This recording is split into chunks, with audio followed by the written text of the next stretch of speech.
Welcome to special analysis నేను రమ్మ మండవ ఈ రోజు అనాలిసిస్ లో భాగంగా మనం తీసుకోబోతున్న టాపిక్ ఏంటంటే ట్రిపుల్ ఆర్ కి సంబంధించి రఘురామకృష్ణంరాజు నర్సాపురం సిట్టింగ్ ఎంపీగా ఉన్న అదేవిధంగా వైసీపీ రెబల్ ఎంపీగా ఉన్న రఘురామకృష్ణంరాజుకి చెక్ పెట్టేందుకు ఈరోజు జగన్మోహన్ రెడ్డి ఉమాబాల అనే క్యాండిడేట్ని తెర మీదకి తీసుకొచ్చారు. గూడూరు ఉమాబాల ఈ రోజున అంత హఠాత్తుగా జగన్మోహన్ రెడ్డి అతి సామాన్యంగా ఎక్కడెక్కడో వార్తల్లో లేని విధంగా ఒక ఉమాబాల అనే ఒక సామాన్య లీడర్ని తీసుకొచ్చి అక్కడ పెడతాం అనేది అక్కడ అనౌన్స్ చేయడం అనేది నిజంగా అది వైసీపీ శ్రేణులను కూడా ఈరోజు ఉక్కిరి బిక్కిరి చేస్తోంది.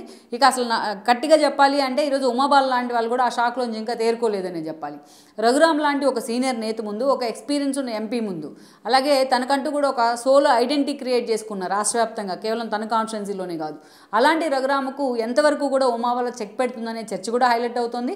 అసలు ఈ ఉమాబాల బ్యాక్గ్రౌండ్ ఏంటి అనే అంశం కూడా ఈ రోజున హాట్ టాపిక్ అవుతుంది. మనం చూసినట్లయితే గూడూరు ఉమాబాల మా లాయర్, పర్సనల్గా మా అడ్వకేట్ కూడా, తిరుమల తిరుపతి రెండో చిన్న తిరుపతిగా పిలుచుకునే ఏదైతే ద్వారకా తిరుమలకు కూడా ఆమె ట్రస్టీగా వ్యవహరించారు. సో ఆ స్థాయిలో ఇక జిల్లా పార్టీ ప్రెసిడెంట్గా కూడా ఉన్నారు. నియోజకవర్గానికి పలు కీలక పదవుల్లో కూడా ఆమె వ్యవహరిస్తూ వచ్చారు అక్కడ. సో అలాంటి మా బ్రదర్స్ కూడా అందరూ కూడా లీగల్ ఫీల్డ్లోనే ఉన్నారనే వార్తలు కూడా వస్తున్నాయి. పెద్దగా ఉమాబాలకు అంత ఎక్స్పోజర్ అయితే లేదు, బట్ జగన్మోహన్ రెడ్డి పార్టీ పెట్టిన దగ్గర నుంచి కూడా లోకల్గా ఆమె అదే స్థాయిలో పార్టీలో ఇన్వాల్వ్ అవుతూ అనేక ఇష్యూల్లో పూర్తి స్థాయిలో హైలైట్ అవుతూ వచ్చారు. కానీ పొలిటికల్గా మాత్రం అంత ఫోకస్డ్గా ఉమాబాల అంత సీరియస్గా వైసీపీ నుంచి ఇన్వాల్వ్ అయిన పరిస్థితి లేదు. ఇప్పుడు ఆ గూడూరు ఉమాబాలను తీసుకొచ్చి అంతే హఠాత్తుగా జగన్మోహన్ రెడ్డి అనౌన్స్ చేయడం జరిగింది అభ్యర్థిగా, నర్సాపురం ఎంపీ అభ్యర్థిగా. అది కూడా అదే విషయం చూసినట్లయితే ఇక్కడ ఆమె సెట్టిబల్జీ కమ్యూనిటీ, సెట్టిబల్జీ సామాజిక వర్గానికి చెందిన ఆవిడ. నర్సాపురం ఎంపీ పరిధిలో అక్కడ ఉన్న పార్లమెంట్ పరిధిలో ఉన్న అన్ని అసెంబ్లీ స్థానాలు అన్నింటిలో కూడా సెట్టిబల్జీ సామాజిక వర్గం ప్రీడామినెంట్గా ఉంది.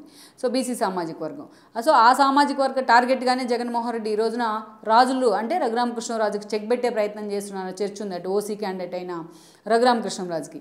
మనం ఇటువైపు చూసినట్లయితే Raghu Rama Krishna Raju first of all Jaganmohan Reddy ఆయనకి ఏవీపీకి వియ్యంగుడు. సో అదేవిధంగా చూసినట్లయితే గోకరాజు ఫ్యామిలీకి కూడా రిలేషన్ ఉంది. గతంలో మనం చూసినట్లయితే జగన్మోహన్ రెడ్డి పార్టీ పెట్టిన కొత్తలో ఫస్ట్ ఆయన వైఎస్ఆర్సీపీలోకి వెళ్ళారు. తర్వాత జగన్మోహన్ రెడ్డి తెలంగాణవాది అంటూ కూడా ఆయన విమర్శలు చేస్తూ బయటికి రావడం జరిగింది. టీడీపీలోకి వెళ్ళినా లాస్ట్ మినిట్లో టీడీపీ నుంచి బీజేపీ టీడీపీ పొత్తుల్లో ఆ సీటు గోకరాజుకి వెళ్ళడం జరిగింది. ఈ క్రమంలోనే మళ్ళా 2014 ఎన్నికల తర్వాత ఆయన వైఎస్ఆర్సీపీలోకి వచ్చే ప్రయత్నం చేశారు. అటు బీజేపీలో కూడా ఎక్స్పెరిమెంట్ చేస్తున్నారు. ఇక 2019 ఎన్నికల కంటే ముందు ఆయన వైసీపీ జెండా కప్పుకోవడం కానీ, జగన్మోహన్ రెడ్డి ఆయనకి టికెట్ అనౌన్స్ చేయడం కానీ జరిగింది. అయితే మొదట్లో ఆయన నర్సాపురం నుంచి సాలిడ్ సీట్ అది యాక్చువల్గా అటు ప్రజాశాంతి పార్టీ తరపున కేఏ పాల్, ఇటు జనసేన తరపున నాగబాబు లాంటి వాళ్ళు పోటీ చేసినా వాళ్ళందరినీ ఓడించి రఘురామకృష్ణరాజు ఒక స్వీపింగ్ మెజారిటీతోనే ఆ రోజున గెలవడం జరిగింది. ఆ తర్వాత మనం చూసినట్లయితే ఏడాది పాటు రఘురామకృష్ణరాజుకి జగన్మోహన్ రెడ్డికి మధ్య బాండింగ్ బాగానే ఉంటూ వచ్చింది. ఆ తర్వాత విభజన హామీలు కావచ్చు, జగన్మోహన్ రెడ్డి పరిపాలనా తీరు మీద ఆయన చేసిన కొన్ని విమర్శలు కావచ్చు, ఇక అదే సమయంలో బీజేపీ నేతలతో రఘురామకున్న సత్సంబంధాలు జగన్మోహన్ రెడ్డి దాన్ని అంత ఈజీగా యాక్సెప్ట్ చేయలేకపోయారని అనుకోవాలి. ఈ క్రమంలోనే రఘురామకు అండ్ జగన్మోహన్ రెడ్డికి మధ్య ఒక ఆధిపత్య పోరైతే స్టార్ట్ అయింది. ఈ ఆధిపత్య పోరు తర్వాత రోజుల్లో రఘురామకృష్ణరాజు తిరుగుబాటుకి కారణమైంది. రఘురామకృష్ణరాజు వైసీపీకి సాఫ్ట్ టార్గెట్ కూడా అయి ఉన్నారు. ఏకంగా ఒక ఎంపీ అని చూడకుండా ఆయన అరెస్ట్ చేసి భౌతికంగా హింసించిన పరిస్థితిని కూడా మనం చూస్తూ వచ్చాం. అందుకే రఘురామకృష్ణరాజు ఆ స్థాయిలో జగన్మోహన్ రెడ్డి మీద ఒక వెండెట్టాక్ అయితే తెరదీశారు. దానిలో భాగంగానే రచ్చబండ పేరుతో దాదాపు 4 ఏళ్లుగా ఆయన మీడియా ముందుండే ప్రయత్నం చేస్తున్నారు. కేవలం ఒక కాన్స్టిట్యున్సీకో ఒక నర్సాపురానికో ఆయన ఎక్కడ కూడా పరిమితం కాకుండా ప్రతిరోజు కూడా ప్రతిపక్షాల కంటే పెద్ద వాయిస్గా మారారు. ఈ రోజున ఒక్క మాటలో చెప్పాలి అంటే జగన్మోహన్ రెడ్డికి ఒక కొరకరాని కొయ్యగా రఘురామకృష్ణరాజు మారారనే చెప్పుకోవాలి. ఆ స్థాయిలో జగన్మోహన్ రెడ్డి ప్రభుత్వ వైఫల్యాలను కానీ, అసలు ఇండివిజువల్గా జగన్మోహన్ రెడ్డి కేసుల విషయాన్ని కూడా ఈరోజు రఘురామకృష్ణ లాంటి వాళ్ళే హైలైట్ చేస్తున్నారు. అందుకే రఘురామకృష్ణరాజు టీడీపీ పూర్తి స్థాయిలో ఆయన యాక్సెప్ట్ చేసింది, జనసేన యాక్సెప్ట్ చేసింది, బీజేపీ కూడా యాక్సెప్ట్ చేసింది. ఈ అన్ని పార్టీలు ఉమ్మడి అభ్యర్థిగా ఆయన బరిలో దిగబోతున్నారనేది ఎప్పటి నుంచో నడుస్తున్న చర్చ.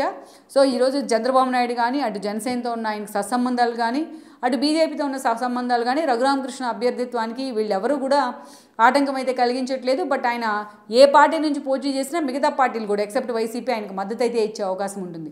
సో అలాంటి రఘురామకృష్ణరాజు ఎలాగైనా ఆయనకి చెక్ పెట్టాలని కూడా జగన్మోహన్ రెడ్డి పావులు కదుపుతూ వచ్చారు. అందుకే ఇక్కడ పూర్తి స్థాయిలో ఉమాబాలను ప్రకటించడం ద్వారా 2 యాంగిల్లో జగన్మోహన్ రెడ్డి తన విజయాన్ని అక్కడ ఎక్స్పెక్ట్ చేస్తూ ఉన్నారు. ఒకటి, ఒక మహిళా అభ్యర్థి, ఉమాబాల ఒక మహిళా అభ్యర్థి అన్న అంశం కూడా అక్కడ హైలైట్ అయ్యే అవకాశం ఉంటుంది. మహిళా సెంటిమెంట్తో రఘురామకు చెక్ పెట్టొచ్చు అని అంచనాలు వేస్తూ ఉన్నారు జగన్మోహన్ రెడ్డి. మరో కీలక అంశం అతి సామాన్యంగా ఒక చిన్న లాయర్ అయిన ఉమాబాలను తీసుకొచ్చి ఈరోజు ఎంపీ అభ్యర్థిగా హఠాత్తుగా ఆమెకు ఒక పదవి కల్పించడం పట్ల ఒక పాజిటివ్ బజ్ అయితే క్రియేట్ అయ్యే అవకాశం ఉంటుంది కాన్స్టిట్యున్సీలో అని కూడా వైసీపీ లెక్కలు కడుతోంది. ఇక మూడో అత్యంత కీలక అంశం ఆమె సెట్టిబల్జీ సామాజిక వర్గానికి చెందిన వ్యక్తి కావడం. సో అక్కడ ఓసీ అభ్యర్థిగా ఉన్న రాజుకు చెక్ పెట్టాలి RRRకి అంటే అదే స్థాయిలో బీసీ అభ్యర్థి అయిన ఉమాబాలను అక్కడ ఆయనకు ఎగైనెస్ట్గా బరిలో దింపాలని ఆలోచన చేశారు. సో బీసీలు అంటే ఎక్కడైతే ఓసీ ఓట్ బ్యాంక్ ఎక్కువగా ఉందో ఓసీ అభ్యర్థి ఉన్నారో అక్కడ బీసీల పేరుతో జగన్మోహన్ రెడ్డి ఒక ప్రయోగానికి అయితే తెరదీస్తున్నారు. ఈరోజు ఇక్కడ ఉమాబాల రూపంలో ఆయన ఇలాంటి ప్రయోగం అయితే చేస్తున్నారని అనుకోవాలి. మరి రఘురామన్ లాంటి ఒక స్టాల్వార్డ్స్ లాంటి నేతని ఎదుర్కొనేందుకు ఉమాబాల ఎంతవరకు కూడా ఆయనకు కంపేట్ అవ్వగలదు, ఎంతవరకు ఆయనకు పోటీని ఇవ్వగలదు అనే అంశం కూడా మనం చూడాల్సి ఉంది. ఈ వీడియో మీకు నచ్చినట్లయితే please share, like and subscribe R24 Telugu.